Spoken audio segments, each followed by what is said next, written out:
Hey guys, it's Luke Mitchell with For the Love of Lifting. I'm releasing this video in conjunction with the Meat and Potatoes exercise program that recently debuted on my site, theloveoflifting.com. If you haven't read the article itself yet, feel free to go to my site. Again, it's theloveoflifting.com, and check that out, and there are some other cool articles up. So this video is going to cover the main meat and potato lifts. I have another video out detailing the accessories, but this one's just going to focus on the big compound movements. So you can see we're starting off here with squats. So squats are a really technical lift. There's a lot that goes into making a good squat. So I'm going to just try to give you some of the basic things to focus on as you're starting off and trying to learn the movement better. I think one of the simplest checklists I've ever heard someone give for the things that go into a good squat was Chris Duffin, who could probably squat a small mountain. So, he is probably a good person to listen to. And the checklist was basically you unrack the bar, you get your breath, you get a strong stance, you're squeezing your glutes, you have your big belly full of air, and then you're going to bend the bar over your back, or basically just pull it with your hands into your back as hard as you can. And you're going to sit back and try to screw your feet into the ground, going out, toes outwards. And if that sounds confusing, it's basically just a technique cue that helps a lot of people to push their knees out, which is important because you want well, for several reasons. You want your knees to track over your toes, just for general knee health, and also it's for most people going to give you better leverages depending on the width that you're standing at and everything. So yeah, big breath, bend the bar, sit back, push your knees out, and then once you're down at depth, coming back up, you'll figure that part out. Drive through your heels, and also drive your upper back into the bar as hard as possible, and just fight through it. So before you're squatting, when you're actually setting up to unrack the bar, I don't want to de-emphasize how important that part is, because maintaining upper back tightness is pretty mandatory for not getting caved over or folded by the weight once you're getting down low.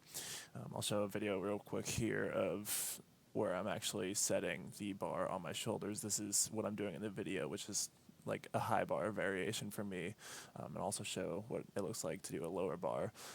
It's probably easier for you guys just to do something like what you're seeing right here. The low bar variation is really great, and a lot of people can grow stronger that way than they can with their high bar squat, but it just, in my opinion, is probably a little bit more tricky to learn. And this right here is my low bar position. And if it doesn't look that different from the last one I just showed you, it's because it's really not that far removed, but it makes a fairly big difference for me when I'm actually squatting. So when you are unracking the bar, the main thing to focus on is just basically pulling your shoulder blades back and your elbows to your torso, and basically just squeezing your lats as tight as possible, and creating a nice stable shelf to set the bar on. And then from there, you're unracking the weight, and before you squat, when you take your breath, try to focus on really breathing with your diaphragm, bringing the air into your belly instead of just doing the little shoulder and chest breath that you probably do in your daily life and might not even realize it. But we need deep diaphragmatic breathing here to really bring in the air and make your torso as stable as possible. A couple last considerations. If you have already tried to follow the tips in this video and you got the bar on your back and you just can't comfortably get down into a very deep position, one thing that might help is doing a goblet squat, which is basically just holding a dumbbell right at your chest and squatting down with that. It's a good way to kind of ingrain a good squat pattern, and also to loosen up the hips and everything. And another thing that helps a lot are Olympic lifting shoes, which you can see I'm wearing right here, and those basically just have a solid elevated heel, which helps a lot with just decreasing the amount of ankle mobility you need to get down into position. So those are nice for a lot of people.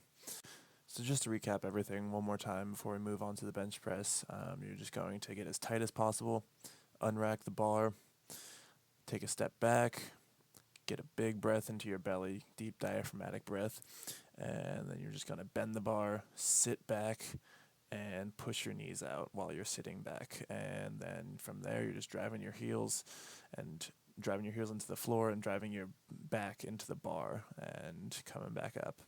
So that is the squat in a nutshell.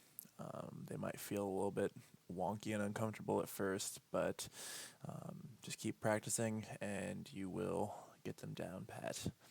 I have faith. So next we're going to move on to the barbell bench press, which is, what a lot of people wake up for on Mondays. So the first thing I want to emphasize with the bench press is just that you need to be tight. And that means starting with your legs and ending with your shoulders.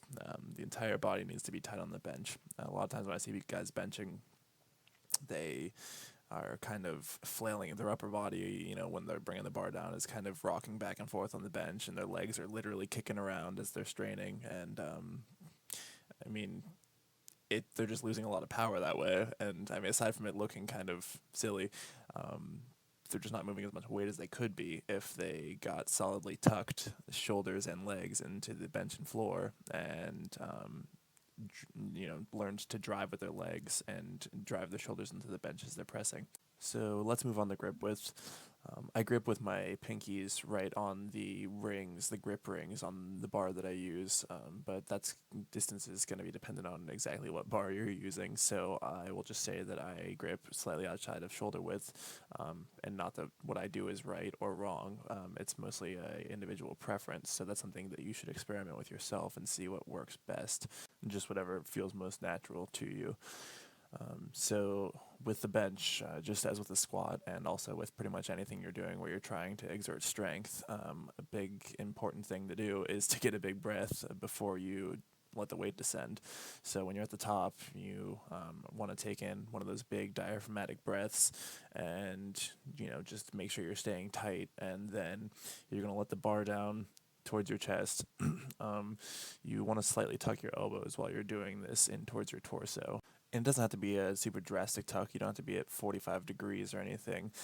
It's just that when you keep your elbows totally flared, totally perpendicular to your body, a lot of people tend to end up having shoulder issues in the long run if they do that for too long. And not everyone, just it's a general trend. So just like with the grip width, it's going to be a matter of personal preference to find exactly how much elbow tuck feels good for you.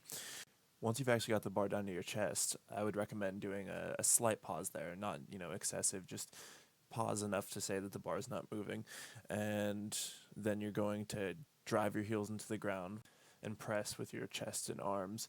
And a lot of people like to imagine that they're pushing themselves into the bench instead of pushing the weight away from them, and it seems to help them follow a good groove on the way up.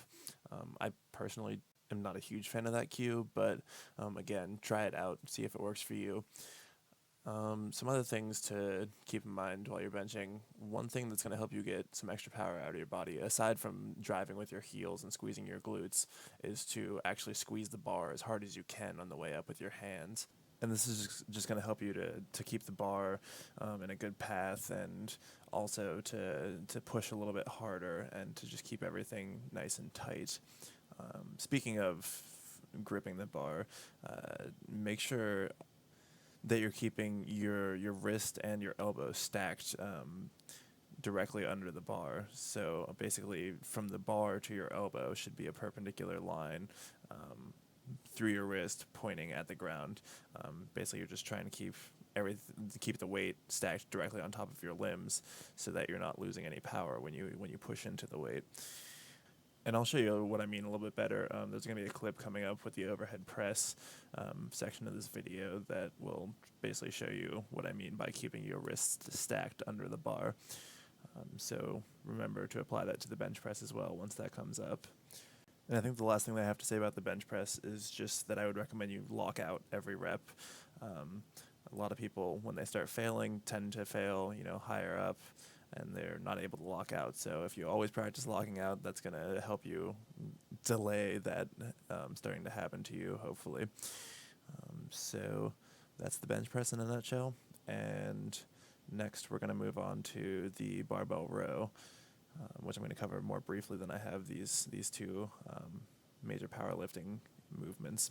So the barbell row, as I'm demonstrating here, you're just going to grab a bar and basically bend your torso over so that it's somewhere approximating parallel to the floor. You're going to be a little bit more upright probably, and you're just going to draw it up to your belly, retracting your scapula and trying to pull with your lats and your upper back. So learning to actually contract your lats and your upper back muscles is something that's really hard for beginners a lot of times. One thing that's helped me learn over the years is to imagine pulling through my elbows, if that makes any sense. Just pretending that your hands are basically hooks that are attached to the weight and you're actually pulling with your elbows. That's helped me. Hopefully it'll help you.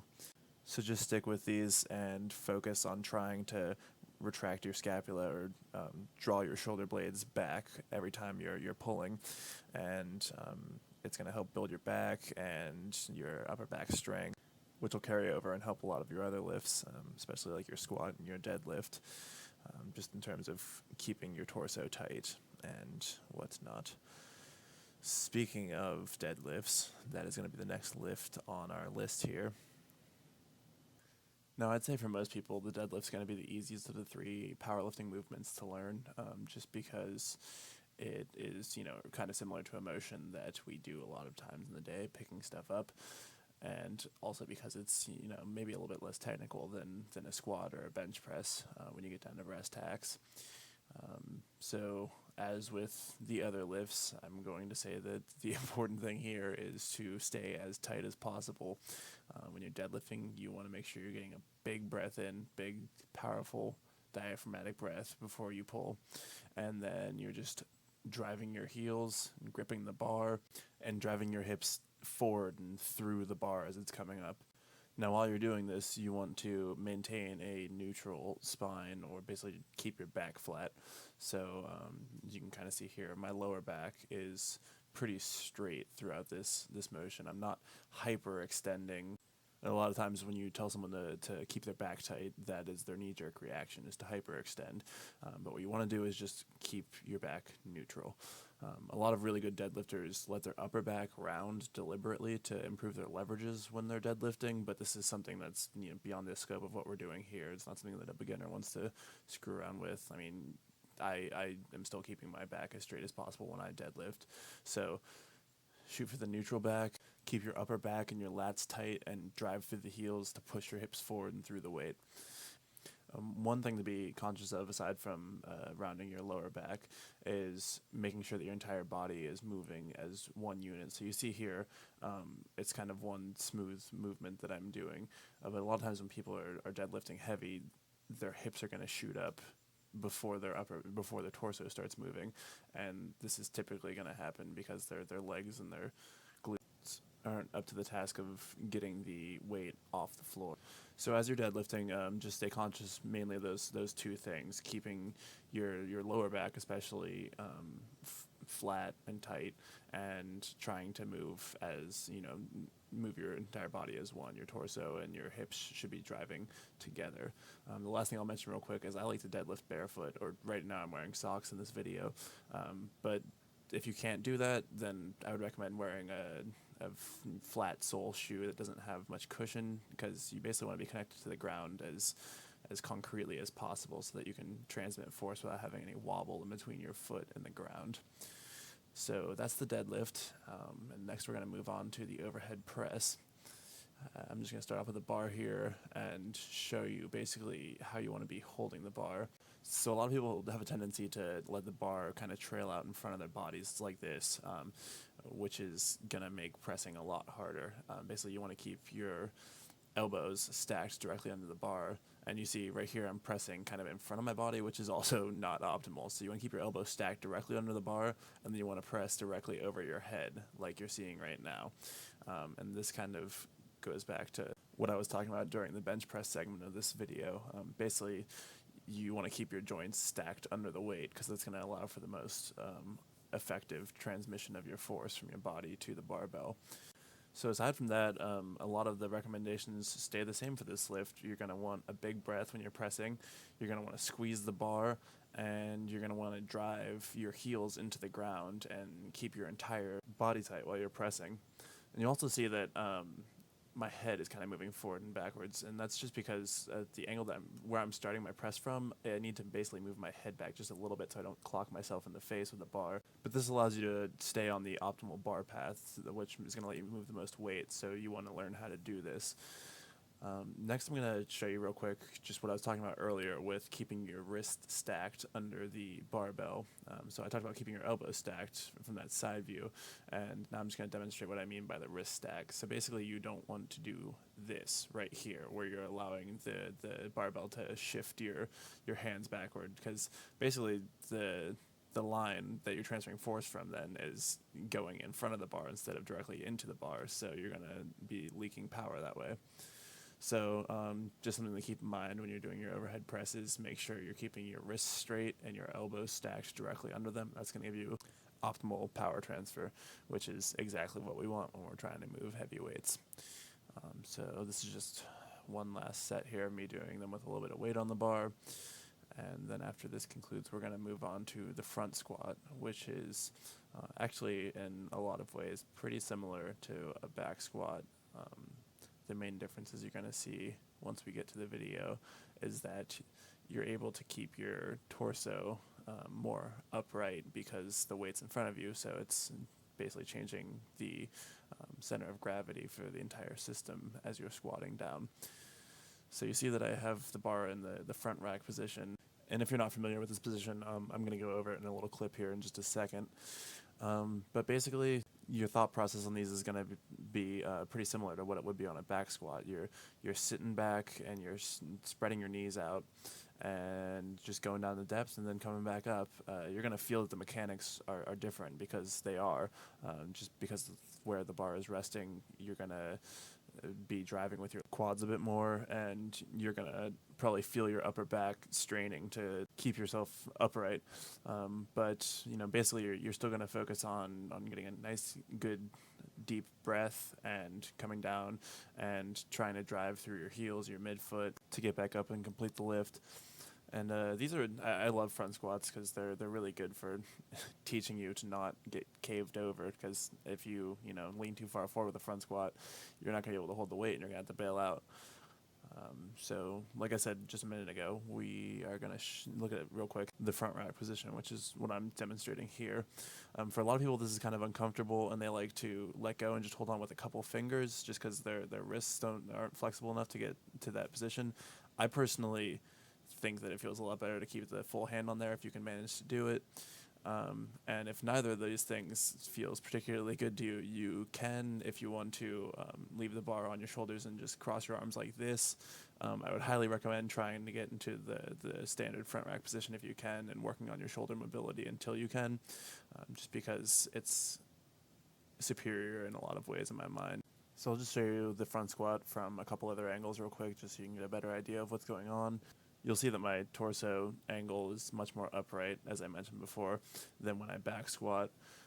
But other than that, I'm largely doing very similar things with spreading my knees and my breathing and everything. So this will be something that you can practice as you're learning to back squat, and they'll kind of help build on each other. So I think that's about it for what I have to say in this video. Thanks for tuning in, guys. And again, if you haven't actually read the program yet, go over to my site, theloveoflifting.com, and check out the Meat and Potatoes exercise program. And check out the other articles that are there. I'll be adding more stuff regularly, and I hope you guys like it. So again, thanks for stopping by, and thanks for watching. If you like the video, you like my site, please subscribe and like the video and everything. I really appreciate it. Have a good day, guys.